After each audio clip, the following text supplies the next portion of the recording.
Okay, just pulled this one out of the trash can. Grab it with my fire tongs by the handles that are conveniently on the side. See how that flame still goes by itself? There's no flame inside the can. It's nice and dark down inside the can. I'm looking through the hole. There's no flame inside the can. That is the gas is still escaping and burning off. A lot of people say wait until all that burns off, but you know what? I don't think that's necessary. This stuff, now this may light up as soon as I take this off.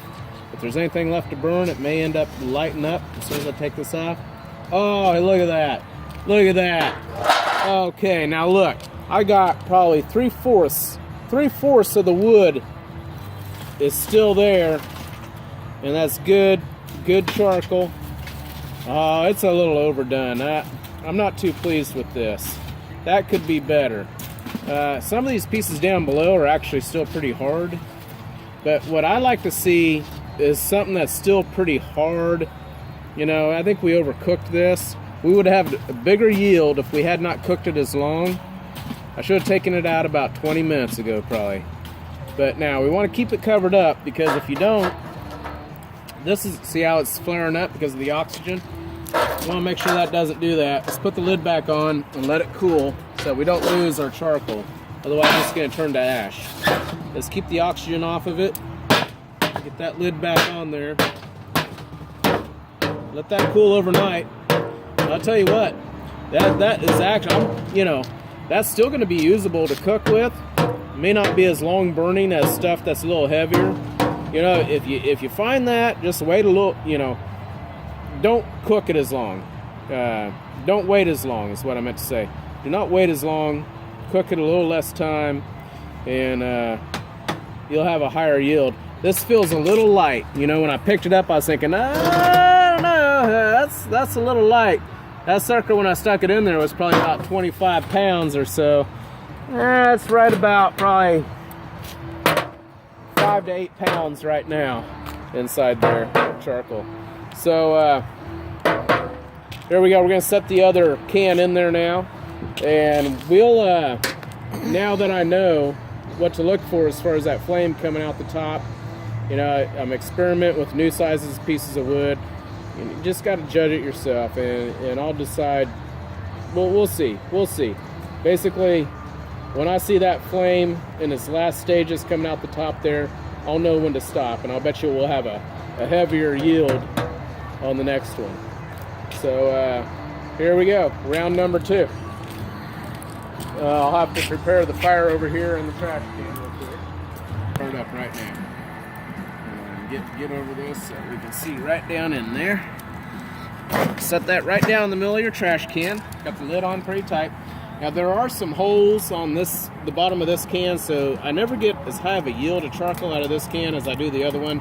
The other can is newer than this one. This one has holes on the bottom. But until I get another can, I'm going to still use it.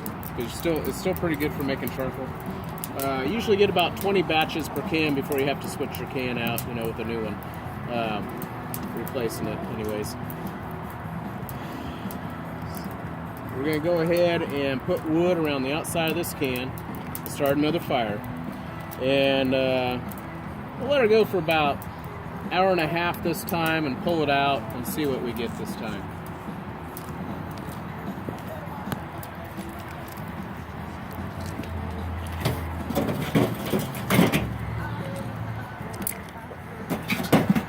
Use those other pieces. I pulled those other logs out that weren't quite burned yet. I'm going to put those right back in.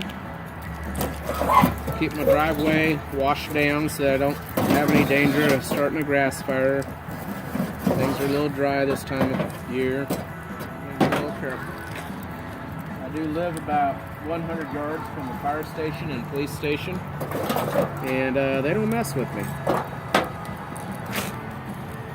Like to mess with people outside of their neighborhood, but mess with us. And put this stuff in here.